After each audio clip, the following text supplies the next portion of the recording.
ಸೌಲಭ್ಯಕ್ಕೆ ಹುನ್ನಾರ ನಡೆಸಿದವರ ವಿರುದ್ಧ ಎಫ್ಐಆರ್.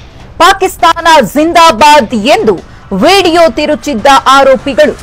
ರಘು ಎಸ್ಎನ್ ಪತ್ರಕರ್ತ ವಿರುದ್ಧ ದಾಖಲಾಯಿತು ಎಫ್ಐಆರ್. ಪಾಕಿಸ್ತಾನ ಜಿಂದಾಬಾದ್ ಅಂತ ವಿಡಿಯೋವನ್ನ ತಿರುಚಿದ್ದ ಆರೋಪಿಗಳು ರಘು ಎಸ್ಎನ್, ಪತ್ರಕರ್ತ ಹರೀಶ್ ಮತ್ತು ಗಿರೀಶ್ ವಿರುದ್ಧ ಎಫ್ಐಆರ್ ದಾಖಲಾಗಿದೆ. ನನಗೆ ಭಾರತ ದೇಶ ಕಂಡ್ರೆ ಆಗಲ್ಲ, ನಾನು ಈ ದೇಶದಲ್ಲಿ ಯಾವುದೇ ಕಾರಣಕ್ಕೂ ಇರಲ್ಲ, ಈ ದೇಶದಲ್ಲಿ ನಾನು ಹಾಗೆ ಇರಲೇಬೇಕು ಅಂದ್ರೆ ಈ ದೇಶಕ್ಕೆ ನಾನು ತೊಂದರೆ ಕೊಡಬೇಕಾಗ್ತದೆ, ತೊಂದರೆ ಕೊಟ್ಟಿರ್ತೀನಿ, ಹಾಗಾಗಿ ನಮ್ಮನ್ನ ಪಾಕಿಸ್ತಾನಕ್ಕೆ ಕಳಿಸುವಂತ ವ್ಯವಸ್ಥೆ ಮಾಡಿ.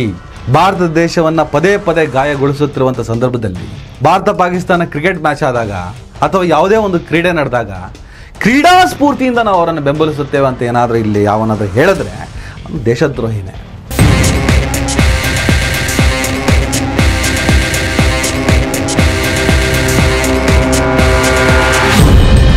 ಹಲೋ ನಮಸ್ಕಾರ. ಮದ್ದೂರು ರಾಮ್ ರಹೀಂ ನಗರ ಮಸೀದಿಯ ಮುಂದೆ ಗಣೇಶನ ಮೆರವಣಿಗೆ ಮೇಲೆ ಕಲ್ಲು ತೂರಾಟಕ್ಕೆ ಸಂಬಂಧಪಟ್ಟ ಹಾಗೆ ಸುಮಾರು 21 ಜನರ ಮೇಲೆ ಕೇಸ್ ದಾಖಲಾಗಿದೆ, ವಿಚಾರಣೆ ನಡೀತಾ ಇದೆ. ಈ ಸಂದರ್ಭದಲ್ಲಿ ಯಥಾ ಪ್ರಕಾರ ರಾಜಕಾರಣ ಶುರುವಾಗಿದೆ. ಪ್ರತಾಪ್ ಸಿಂಹ ಅವರಿಗಿಂತಲೂ ನಿಖಿಲ್ ಕುಮಾರಸ್ವಾಮಿ ಅವರ ಅಬ್ಬರ ಅಲ್ಲಿನ ಜನರಿಗೆ ಇಷ್ಟ ಆಗಿದೆ. ಹಾಗಂತ ಯಾವುದೇ ಒಂದು ಪ್ರಕರಣವನ್ನು, ಯಾವುದೇ ಒಂದು ವಿಚಾರವನ್ನು, ಯಾವುದೇ ಒಂದು ತತ್ವದ ಅಡಿಯಲ್ಲಿ ಖಂಡಿಸಬೇಕು ಅಥವಾ ಖಂಡಿಸಬಾರ್ದು ಅಂತ ಹೇಳಕ್ಕೆ ಹೋಗಲ್ಲ. ಕಿಡಿಗೇಡಿಗಳ ವಿರುದ್ಧ ನಿರಂತರವಾದಂಥ ಸಮರ ಮತ್ತು ಸಂಘರ್ಷ ನಡೆಯಲೇಬೇಕಾಗ್ತದೆ. ಅವ್ರನ್ನ ಹೆಡೆಮುರಿ ಕಟ್ಟಲೇಬೇಕು, ಅದರಲ್ಲಿ ಯಾವುದೇ ರೀತಿಯ ಕಾಂಪ್ರಮೈಸ್ ಇಲ್ಲ. ಅದನ್ನು ಮಾಡಲೇಬಾರ್ದು. ಅವ್ನು ಯಾವುದೇ ಧರ್ಮಕ್ಕೆ ಸೇರಿ, ಇಲ್ಲಿ ಧರ್ಮ ಜಾತಿಗಳೇ ಬರಲ್ಲ ರೀ. ಇವ್ರು ಮಾಡಿಟ್ಟು ತಲೆ ಕೆಟ್ಟು ಹೋಗ್ಬಿಟ್ಟಿದೆ. ಒಂದು ಕೃತ್ಯವನ್ನು ಮಾಡ್ದ ಅಂದಮೇಲೆ ಅದಕ್ಕೆ ಸಂಬಂಧಪಟ್ಟ ಶಿಕ್ಷೆ ನಾನು ಅನುಭವಿಸಲೇಬೇಕಾಗ್ತದೆ. ಅದಕ್ಕೆ ನಾವು ಒತ್ತಾಯ ಮಾಡಲೇಬೇಕಾಗುತ್ತೆ. ಹೆಡೆಮುರಿ ಕಟ್ಟೋದಕ್ಕೆ ನಾವೆಲ್ಲರೂ ಸಾಥ್ ಕೊಡಬೇಕಾಗ್ತದೆ. ಈ ಎಲ್ಲದ ಧರ್ಮಗಳ ಲೆಕ್ಕಾಚಾರ ಶುರುವಾಗಿರೋದ್ರಿಂದ ಯಾವುದೇ ಧರ್ಮಕ್ಕೆ ಸೇರಿರಲಿ ಅನ್ನೋ ಒಂದು ಶಬ್ದವನ್ನು ಪದೇ ಪದೇ ತೆಗೆದುಕೊಳ್ಬೇಕಾದಂಥ ಸಂದರ್ಭಕ್ಕೆ ಬಂದು ನಿಂತಿದ್ದೇವೆ ನಾವು. ಆರೋಪಗಳಿಗೆಲ್ಲ ಧರ್ಮ ಕರ್ಮಗಳ ಲೆಕ್ಕಾಚಾರ ಹಿಡ್ಕೊಂಡು ಬಂದಿದ್ದೀವಿ. ಅದೇನು ಬೇಕಾದ್ರೆ ಇರಲಿ. ಹಬ್ಬಗಳನ್ನು, ಅದು ವರ್ಷಕ್ಕೊಂದ್ಸಲ ಬರೋ ಹಬ್ಬಗಳನ್ನು ನಾವು ಆಚರಣೆ ಮಾಡಬೇಕು ಅಂದರೂ ಈ ಹಾಳಾದ ಧರ್ಮ ಕರ್ಮಗಳ ಗಲಾಟೆಯಿಂದ ಮುಕ್ತವಾಗಿ ಏನೂ ಆಚರಿಸೋ ಹಾಗಿಲ್ಲ. ಮಸೀದಿ ಮುಂದೆ ಮೆರವಣಿಗೆ ಹೋಗಬಾರ್ದು, ದೇವಸ್ಥಾನಗಳ ಮುಂದೆ ಮೆರವಣಿಗೆ ಹೋಗಬಾರ್ದು. ಈ ಥರ ಧಾರ್ಮಿಕ ಹಬ್ಬಗಳು ಕೋಮು ಮನಸ್ಥಿತಿಗಳ ಕಾರಣಕ್ಕೆ ಬೇಲಿಗಳನ್ನು ಹಾಕಿ, ಕಡಿವಾಣಗಳನ್ನು ಹಾಕ್ಕೊಂಡು ಆಚರಣೆ ಮಾಡಬೇಕಾಗಿದೆ. ದುರಂತ. ನಿನ್ನೆ ಎಕ್ಸ್ಪ್ಲೇನ್ ಮಾಡಿದ್ದೆ. ತುಂಬ ಜನಕ್ಕೆ ಅರ್ಥ ಆಗಲ್ಲ, ಒಳ್ಳೆ ಮಾತುಗಳು ಅರ್ಥ ಆಗಲ್ಲ. ಏನಂದರೆ, ಅವ್ರು ಕಲ್ಲು ಹೊಡೆದ್ರು, ನೀವು ಬೆಂಕಿ ಹಾಕಿ ಹೊಡೆದಾಡಿ ಸಾಯಿಸಿ ಮಾರಣ ಹೋಮ ಮಾಡಿ ಇನ್ನೊಂದು ಮಾಡಿ, ಅವ್ರ ಹಬ್ಬ ಬಂದಾಗ ಇವ್ರು ಕಲ್ಲು ಹೊಡೆದ್ರು, ಅಕಸ್ಮಾತ್ ಹೊಡೆದಿದ್ದಂಥ ಎಷ್ಟೋ ಪ್ರಕರಣಗಳು ಆಗಿದ್ದಾವೆ ಈ ಹಿಂದೆ. ಇವರಷ್ಟು ಹೊಡೆದು ಬಡ್ದು ಕಡ್ದು ಎಲ್ಲ ಚಿಂದಿ ಮಾಡಿ ಹಿಂಗೆ ಹೇಳಿದ್ರೆ ಖುಷಿ ಆಗ್ತದಲ್ಲ. ಹಂಗೆ ಹೇಳಲ್ಲ. ಕಾನೂನು ಪ್ರಕಾರ ಏನಾಗಬೇಕು ಅದೇ ಆಗ್ತದೆ. ಆದರೆ ಈ ಮನಸ್ಥಿತಿಗಳನ್ನು ರಿಪೇರಿ ಮಾಡುವ ಕೆಲಸ ಆಗಬೇಕು ಅನ್ನೋದೇ ನಮ್ಮ ಒತ್ತಾಯ. ಈಗ ಭದ್ರಾವತಿಯ ಗಾಂಧಿ ಚೌಕದಲ್ಲಿ ಈದ್ ಮಿಲಾದ್ನ ಪ್ರೊಸೆಷನ್ ಮೆರವಣಿಗೆ ಸಂದರ್ಭದಲ್ಲಿ ಕುಣಿದಾಟ ನಡೀತಾ ಇತ್ತು. ಆ ವಿಡಿಯೋ ನೋಡ್ತಾ ಇದ್ದೆ. ಅಲ್ಲಿ ಪಾಕಿಸ್ತಾನ ಜಿಂದಾಬಾದ್ ಹೋಗಿದ್ದಾರೆ ಅಂತ ಹೇಳ್ಬಿಟ್ಟು ದೂರು.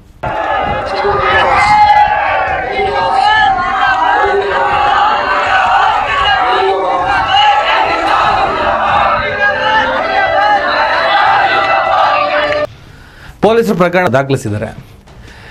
ಡ್ರೋನ್ ವಿಡಿಯೋ, ಅಲ್ಲಿ ಏನೇನು ವಿಡಿಯೋಗಳು ಸಿಕ್ಕಿದೆ ಆ ಸಾಕ್ಷ್ಯಾಧಾರಗಳನ್ನೆಲ್ಲ ಕಲೆ ಹಾಕಿ ಪೊಲೀಸರು ಅದ್ರ ಬಗ್ಗೆ ಇನ್ವೆಸ್ಟಿಗೇಷನ್ ಮಾಡ್ತಾ ಇದ್ದಾರೆ. ಈಗ ಈದ್ ಪ್ರೊಸೆಷನ್ನು, ಈದ್ ಮಿಲಾದ್ ಪ್ರೊಸೆಷನ್ನು ಯಾರು ಮಾಡೋದು? ಮುಸಲ್ಮಾನ್ರೆ. ಪಾಕಿಸ್ತಾನ ಜಿಂದಾಬಾದ್ ಅವ್ರು ಕೂಗೇ ಇರಲ್ಲ, ಯಾರೋ ಮಾಡಿದ್ರು ಹೀಗೆ ಹೇಳೋದಕ್ಕೆ ಸ್ವಲ್ಪ ಕಷ್ಟ ಆಗ್ತದೆ. ಕೆಲವೊಂದು ಕಾನ್ಸೆಪ್ಟ್ಗಳಲ್ಲಿ ಈ ಕೋಮುವಾದ, ಈ ಮತಾಂಧ ಮನಸ್ಥಿತಿ, ಈ ಮತಾಂಧ ಕ್ರಿಮಿಗಳು ಎರಡು ಕಡೆನೂ ಇದ್ದಾರೆ. ಈ ಬದಿಯಲ್ಲಿ ಮತಾಂಧ ಕ್ರಿಮಿಗಳು ಕೋಮು ಪ್ರಚೋದನೆಯ ಭಾಷಣಗಳನ್ನು ಮಾಡಿ ಕೋಮು ಸುವ್ಯವಸ್ಥೆಯನ್ನು, ಶಾಂತಿ ಸುವ್ಯವಸ್ಥೆಯನ್ನು ಕದಡಿದ್ರೆ, ಒಬ್ಬ ಹಿಂದೂ ಯಾರೊಬ್ಬ ಸಂಘಟನೆಯವನು ಈ ಕೆಲಸ ಮಾಡಿದ್ರೆ ಅದು ಹಿಂದೂ ಧರ್ಮದ ತಪ್ಪು, ಹಿಂದೂ ಧರ್ಮ ಹಿಂಗೆ ಹೇಳುತ್ತೆ ಅಂತ ಹೇಳೋಕ್ಕಾಗಲ್ಲ. ಅದೇ ಥರ ಮುಸಲ್ಮಾನರದ್ದು. ಹಾಗಾಗಿ ಇಲ್ಲಿ ಧರ್ಮಗಳನ್ನು ಎತ್ತಾಕೊಂಬರಬೇಡಿ, ಆ ಕಿಡಿಗೇಡಿಗಳನ್ನು ಮಾತ್ರ ಎತ್ತಾಕೊಂಬನ್ನಿ, ಆತ ಯಾವುದೇ ಧರ್ಮಕ್ಕೆ ಸೇರಿರಲಿ, ಇದು ವಾದ ಮಾಡೋದು ನಾವು. ಭದ್ರಾವತಿಯ ಗಾಂಧಿ ಚೌಕದಲ್ಲಿ ಈದ್ ಮಿಲಾದು ತುಂಬ ಜನ ಸ್ನೇಹಿತರು, ಮುಸಲ್ಮಾನ ಸ್ನೇಹಿತರುಗಳೆಲ್ಲ ಹೇಳ್ತಾರೆ, ಈದ್ ಮಿಲಾದು ಮೆರವಣಿಗೆಗಳೇ ಮಾಡೋಂಗಿಲ್ಲ, ಸೆಲೆಬ್ರೇಷನ್ನೇ ಮಾಡೋಂಗಿಲ್ಲ, ಇಸ್ಲಾಂನಲ್ಲಿ ಹುಟ್ಟುಹಬ್ಬದ ಆಚರಣೆಗಳೇ ಇಲ್ಲ. ಹಾಗಿದ್ದಾಗ ಇಸ್ಲಾಂನ ಪ್ರವಾದಿ ಮೊಹಮ್ಮದ್ ಪೈಗಂಬರ್ ಅವರು ತಮ್ಮ ಹುಟ್ಟುಹಬ್ಬವನ್ನು ಆಚರಣೆ ಮಾಡ್ತಾ ಇದ್ರ. ಅವರ ಹುಟ್ಟುಹಬ್ಬ ಬಂದಾಗ ಒಂದು ಸೆಲೆಬ್ರೇಷನ್ ಮೂಮೆಂಟ್. ಆವಾಗ ಅವ್ರ ಕಾಲದಲ್ಲಿ ಅವ್ರ ಜೊತೆಗಿದ್ದವ್ರು ಮಾಡಿದಾಗ ದಯವಿಟ್ಟು ಹುಟ್ಟುಹಬ್ಬವನ್ನು ಆಚರಣೆ ಮಾಡಬೇಡಿ. ಈ ದಿನವನ್ನು ನೀವು ಸಾರ್ಥಕಗೊಳಿಸ್ಬೇಕು ಅಂದರೆ ಹಸ್ದವ್ರಿಗೆ ಅನ್ನ ಕೊಡಿ ಅಂತ ಹೇಳೋದಂತೆ. ಇವತ್ತು ಈ ಕುಣಿದಾಟಗಳು, ಮಿಲಾದುನ್ ನಬಿ ಅಂತ ಹೇಳ್ಬಿಟ್ಟು DJ ಹಾಕ್ಕೊಂಡು ಹಾಡುಗಳನ್ನು ಹಾಕ್ಕೊಂಡು DJ ನಿಷೇಧ ಇದೆ ಬಿಡಿ. ಈ ಡ್ಯಾನ್ಸು, ಈ ಸೆಲೆಬ್ರೇಷನ್ ಯಾಕೆ ಬೇಕು? ಪ್ರವಾದಿ ಹೇಳದ, ಕುರಾನ್ ಹೇಳದ, ಇಸ್ಲಾಂ ಹೇಳದ ಈ ಪದ್ಧತಿಯ ಅನುಸರಣೆ ಯಾಕೆ ಹೇಳೋದು? ಆಯ್ತಪ್ಪ, ಅದೆಲ್ಲ ಆ ಕಾಲದಲ್ಲಿತ್ತು. ಈಗೇನೋ ನಮ್ಮ ಖುಷಿಗೆ ನಮ್ಮ ಪ್ರವಾದಿ ಬಗ್ಗೆ ನಾವು ಮಾಡ್ಕೊತೀವಿ, ನಾವು ಒಂದು ಕಾರ್ಯಕ್ರಮ ಮಾಡ್ತೀವಿ, 1,000 ಜನಕ್ಕೆ ಊಟ ಹಾಕ್ತೀವಿ, ಅದು ನಮ್ಮ ಖುಷಿ ಅಂದರೆ ಆಯ್ತು ಮಾಡ್ಕೊಳ್ಳಿ. ಇದೇನು ಪಾಕಿಸ್ತಾನ ಜಿಂದಾಬಾದ್? ಈಗ ತನಿಖೆ ನಡೀತಾ ಇದೆ. ಈಗ ನೀವು ಹೇಳಿದ್ರಿ, ಹೇಳಿಲ್ಲ, ಏನಾಗುತ್ತೆ, ಈ ವಿಧಾನಸೌಧದಲ್ಲಿ ನಾಸಿರ್ ಹುಸೇನ್ MP ಅವ್ರಿಗೆ ಸಂಬಂಧಪಟ್ಟ ಹಾಗೆ ಸೆಲೆಬ್ರೇಷನ್ ಮಾಡಬೇಕಾದ್ರೂ ಕೂಡ ಪಾಕಿಸ್ತಾನ ಜಿಂದಾಬಾದ್ ಕೂಗು ಬಂತು ಅಂತ ಹೇಳ್ಬಿಟ್ಟು ಎಲ್ಲ ಮಾಧ್ಯಮಗಳು ಸುದ್ದಿ ಮಾಡಿದಾಗ ಒಂದಿಷ್ಟು ಡಿಫೆನ್ಸ್ ಮಾಡಿದ್ವಿ. ಚಾನ್ಸೇ ಇಲ್ಲಪ್ಪ, ಹೇಳಕ್ಕೆ ಚಾನ್ಸೇ ಇಲ್ಲ, ಈ ವಾದನೆ ಮಾಡ್ಕೊಂಡು ಬಂದಿದ್ದು ನಾವು. ಚಾನ್ಸ್ ಯಾಕೆ ಮಾಡಬೇಕು? ನಾಸಿರ್ ಹುಸೇನ್ಗೆ ಯಾವುದೋ ಸ್ಥಾನಮಾನ ಸಿಕ್ತು ಅಂತ ಹೇಳ್ಬಿಟ್ಟು ಅವ್ನ ಬೆಂಬಲಿಗರು ಪಾಕಿಸ್ತಾನಕ್ಕೆ ಜಿಂದಾಬಾದ್ ಯಾಕೆ ಹೇಳ್ಬೇಕು?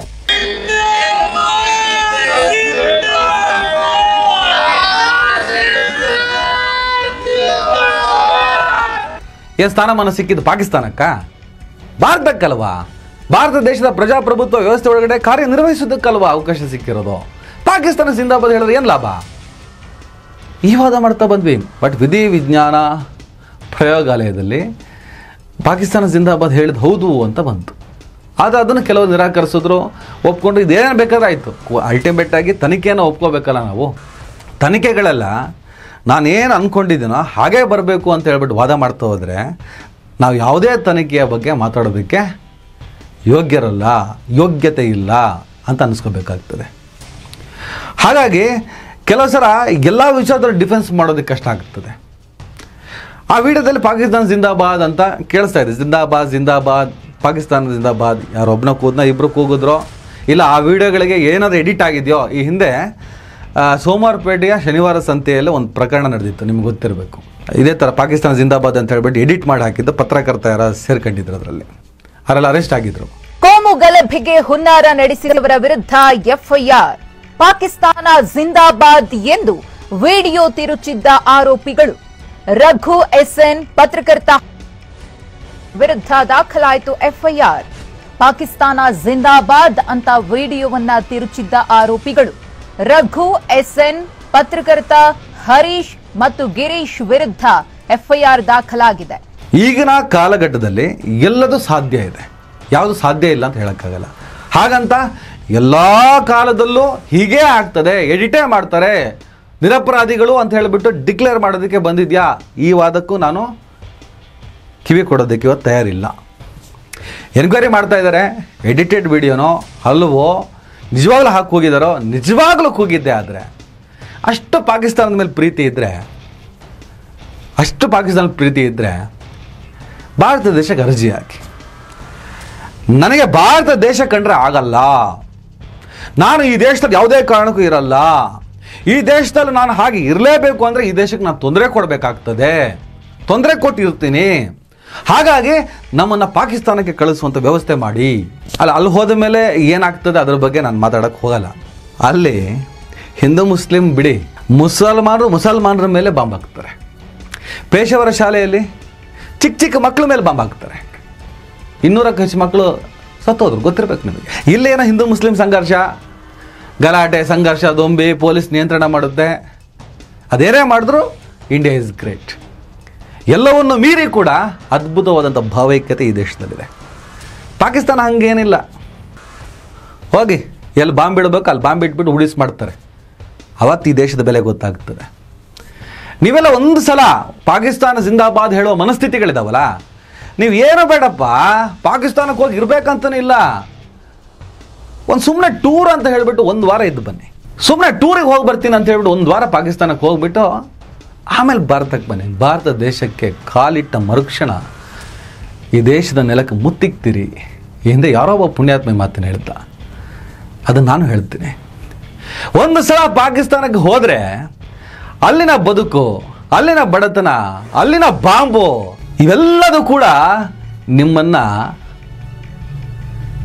ಛಿದ್ರ ಮಾಡಿ ಹಾಕ್ತದೆ. ನಿಮ್ಮ ಮಾನಸಿಕತೆ ಒಳಗಡೆ ಇದೆಯಲ್ಲ ಪಾಕಿಸ್ತಾನ. ಎಲ್ಲರೂ ಅಲ್ಲ, ಹಾಗಂತ ಹೇಳೋರು ಇಲ್ಲ ಅಂತಲೂ ವಾದ ಮಾಡೋಕ್ಕೆ ಹೋಗಲ್ಲ. ಭಾರತ ಪಾಕಿಸ್ತಾನ ಮ್ಯಾಚ್ ಆಗಬೇಕಾದ್ರೆ ಪಾಕಿಸ್ತಾನವನ್ನು ಬೆಂಬಲಿಸೋರು ಕ್ರೀಡಾ ಸ್ಫೂರ್ತಿಯಿಂದ ಬೆಂಬಲಿಸುತ್ತೇವೆ ಅಂತ ವಾದ ಮಾಡೋದಕ್ಕೂ ಭಾರತ ಮತ್ತು ಪಾಕಿಸ್ತಾನದ ನಡುವೆ ಇರುವಂತಹ ಸಮಸ್ಯೆಗಳನ್ನು ಕೂಡ ನಾವು ಕನ್ಸಿಡರ್ ಮಾಡ್ಕೊಂಡೆ ಯಾರಿಗೆ ಸಪೋರ್ಟ್ ಮಾಡಬೇಕು ಯಾರಿಗೆ ಮಾಡಬಾರ್ದು ಅನ್ನೋ ಯೋಚನೆ ಮಾಡಬೇಕಾಗ್ತದೆ. ಕ್ರೀಡಾ ಸ್ಫೂರ್ತಿ ಚರ್ಚೆ ಮಾಡೋದಲ್ಲ.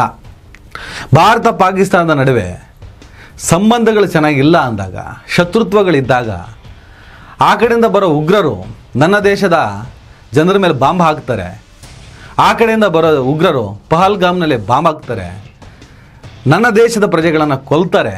ಹೀಗಿರುವಂತಹ ಸನ್ನಿವೇಶದಲ್ಲಿ ಆಪರೇಷನ್ ಸಿಂಧೂರ್ ಯಾಕಾಯಿತು?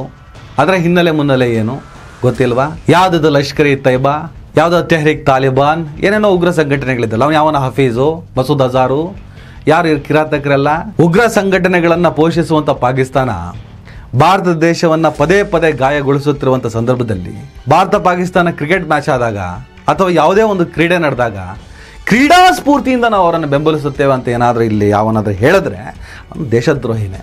ಕ್ರೀಡಾ ಸ್ಫೂರ್ತಿ ಬರೋದಿಲ್ಲ ಇಲ್ಲಿ. ಎಲ್ಲ ವಿಚಾರಕ್ಕೂ ಭಾಳ ಏನು ಅದ್ಭುತ ಮನುಷ್ಯಂತರ ಮಾತಾಡೋದಲ್ಲ, ಭಾಳ ವಿಸ್ತಾರವಾದಂಥ ಚಿಂತನೆ ನಮ್ಮದು ಅಂತ. ಹಾಗಾಗಲ್ಲ ಅದು. ಪಾಕಿಸ್ತಾನ ಜಿಂದಾಬಾದ್. ಪೊಲೀಸರು ತನಿಖೆ ಮಾಡ್ತಿದ್ದಾರೆ. ಶಿವಮೊಗ್ಗ SP ಮಿಥುನ್ ಕುಮಾರ್ ಅವರು ಒಬ್ಬ ಒಳ್ಳೆ ಅಧಿಕಾರಿ. ಈ ಕೇಸನ್ನು ಸೀರಿಯಸ್ ಆಗಿ ತಗೊಂಡಿದ್ದಾರೆ. ಎನ್ಕ್ವೈರಿ ನಡೀತಾ ಇದೆ. ಮಾಡಿದ್ದೆ ನಿಜ ಆದರೆ ನಾನು ಹೇಳಿದ್ನಲ್ಲ ಪಾಕಿಸ್ತಾನದ ಕತೆ, ಅದನ್ನು ಮಾಡಿ. ಇಲ್ಲ ಅಂತ ಆದರೆ ಯಾಕೆ ಮಾಡ್ತಾರೆ, ಏನು ಉದ್ದೇಶ, ಏನು ಬಿಡಿಸಿ ಹೇಳಬೇಕಾಗಿಲ್ಲ. ಡಾಕ್ಟರ್ ರಾಜೇಂದ್ರ ಪ್ರಸಾದ್ ಏನು ಹೇಳಿದ್ರು ಈ ಹಿಂದೆ ಈ ಥರದ ಸಂಘರ್ಷಕ್ಕೆ ಸಂಬಂಧಪಟ್ಟ ಹಾಗೆ? ಅದೇನು ಅನ್ನೋದನ್ನ ನೀವೇ ನೋಡಿ. ವಿವರಣೆಗಳೇ ಬೇಕು ಅಂದರೆ ಕಮೆಂಟ್ ಬಾಕ್ಸಲ್ಲಿ ಹಾಕಿ ಏನು ಸರ್ ಹೇಳಿದ್ರು ಅಂತ. ಅದರ ಬಗ್ಗೆ ನಾನು ಸುದ್ದಿ ನಿಮಗೆ ಕೊಡ್ತೀನಿ. ಏನೇ ನನ್ನ ದೇಶದಲ್ಲಿ ಹಬ್ಬ ಹರಿದಿನಗಳಲ್ಲೆಲ್ಲ ಗಲಾಟೆ, ಸಂಘರ್ಷ, ಹಿಂದೂ ಮುಸ್ಲಿಂ, ಜಾತಿಗಳ ನಡುವೆ ಸಂಘರ್ಷ, ಧರ್ಮಗಳ ನಡುವೆ ಸಂಘರ್ಷ, ಬದುಕು ಕಿತ್ತೋಗಿದೆ, ಬೆಲೆ ಏರಿಕೆ ಬಾಧಿಸುತ್ತಿದೆ, ಮಕ್ಕಳಿಗೆ ಶಾಲೆ ಫೀಸ್ ಕಟ್ಟೋದಕ್ಕೆ ಒದ್ದಾಟ, 3 ಹೊತ್ತು ನೆಮ್ಮದಿಯಿಂದ ಊಟ ಮಾಡೋಕ್ಕಾಗ್ತಾ ಇಲ್ಲ, ನಿರುದ್ಯೋಗ ಕಾಡ್ತಾ ಇದೆ. ಬದುಕು ಪರಿಸ್ಥಿತಿ ಕಿತ್ತು ಹೋದರೂ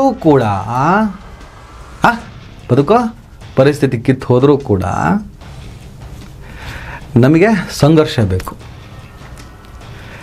ಅದೇ ನಿನ್ನೆ ದೊಡ್ಡ ಮಟ್ಟದಲ್ಲೇ ಒಬ್ಬಳು ಜ್ಯೋತಿ ಅನ್ನೋ ಹೆಣ್ಣುಮಗಳು ವಿಡಿಯೋ ವೈರಲ್ ಆಗ್ತಾ ಇದೆ.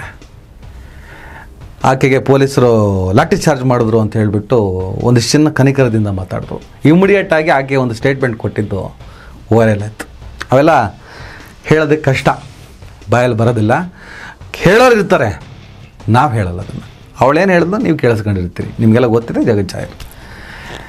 ಆಮೇಲೆ ಹೋಗ್ತೀರಾ, ಮೆರವಣಿಗೆ ಹೋಗ್ತೀರಾ, ಪರ್ಟಿಕ್ಯುಲರ್ ಆಗಿ ಕೆಲವು ಧರ್ಮದವ್ರಿಗೆ ಸಂಬಂಧಪಟ್ಟಂತಹ ಕಟ್ಟಡ, ಪ್ರಾರ್ಥನಾ ಸ್ಥಳಗಳು ಬಂದಾಗ ನಿಮ್ಗೆ ಎಂತಾಗ್ತದೆ, ಹುಚ್ಚಿಡಿತದ? ಆ ಫ್ಲಾಗ್ ಕಂಡಾಗ ಅದನ್ನು ಇಳಿಸು, ಎಸಿ, ನಮ್ಮದು ಕಟ್ಟು, ಯಾಕೆ ಮಾಡಬೇಕು? ಏನೆಲ್ಲ ಇದೆ ಕತೆ. ಹಾಗಾಗಿ ಎಲ್ಲವನ್ನೂ ಕೂಡ ನಾವು ಸತ್ಯ ವಿಶ್ಲೇಷಣೆಗಳನ್ನು ಮಾಡಿ ಜನರಿಗೆ ಉಣಬಡಿಸ್ಬೇಕು, ಜನಕ್ಕೆ ಸತ್ಯ ಮುಟ್ಟಿಸ್ಬೇಕು, ದ್ವೇಷವನ್ನಲ್ಲ. ಒಂದು ಇನ್ಸಿಡೆಂಟ್ ಆಯಿತು ಅಂದ ತಕ್ಷಣ ಅದನ್ನು ಶಮನಗೊಳಿಸೋದಕ್ಕೆ ಪ್ರಯತ್ನ ಪಡಬೇಕು. ಬದಲಿಗೆ ಉರಿಯೋ ಬೆಂಕಿ ಪೆಟ್ರೋಲ್ ಹಾಕ್ಬಿಟ್ಟು ಇನ್ನಷ್ಟು ಜಾಸ್ತಿ ಮಾಡೋದಲ್ಲ. ಯಾಕಂದರೆ ಇವತ್ತು ಅವ್ರ ಮನೇಲಿ ಬಿದ್ದ ಬೆಂಕಿ ನಾಳೆ ನಮ್ಮ ಮನೆಗೆ ಬಂದು ತಲುಪುತ್ತಲ್ಲ. ಇಲ್ಲಪ್ಪ ನಂದು ಆಯಿತು, ನಾನು 60 ವರ್ಷ ಆಯಿತು, ನನಗೆ 70 ವರ್ಷ ಇನ್ನು ಸತ್ತೋಗ್ಬಿಡ್ತೀನಿ. ನಿನ್ನ ಮಕ್ಕಳು ಮೊಮ್ಮಕ್ಕಳು ಅವರದು ಸುಟ್ಟು ಸಾಯ್ತಾರಲ್ಲ. ಈ ಕಾಮನ್ ಸೆನ್ಸ್ ನಮಗಿರಲಿ ಅಂತ ಹೇಳ್ತಾ ಇವತ್ತಿನ ಈ ವಿಡಿಯೋವನ್ನು ಮುಗಿಸ್ತಾ ಇದ್ದೀನಿ. ನಮಸ್ಕಾರ. ನೀವು MBA ಮಾಡೋಕ್ಕೆ ಪ್ಲಾನ್ ಮಾಡ್ತಿದ್ದೀರಾ? Here is a golden opportunity, one of the smartest way to complete your masters degree. Work ಮಾಡಿ, ಸ್ಟಡಿ ಮಾಡಿ, on while your learn you get a 2 years work experience plus MBA degree together. Double benefit, double growth. Future secure ಮಾಡಬೇಕಾ? Join our work and study MBA today. ದಯವಿಟ್ಟು ಎಲ್ಲರೂ ಈ ಚಾನಲ್ನ subscribe ಮಾಡಿ. ನಿಮ್ಗೆ ಇಷ್ಟ ಆದರೆ ಈ ಚಾನಲ್ಗೆ ಜಾಯ್ನ್ ಆಗಿ. ಈ ವಿಡಿಯೋ ಇಷ್ಟ ಆದರೆ ದಯವಿಟ್ಟು ಎಲ್ಲರೂ ಶೇರ್ ಮಾಡಿ. ಸ್ವತಂತ್ರ ಪತ್ರಿಕೋದ್ಯಮವನ್ನು ಬೆಂಬಲಿಸಿ. ನನ್ನ ಯುಕ್ತಿಗೆ ನಿಮ್ಮ ಶಕ್ತಿಯೇ ಶ್ರೀರಕ್ಷೆ.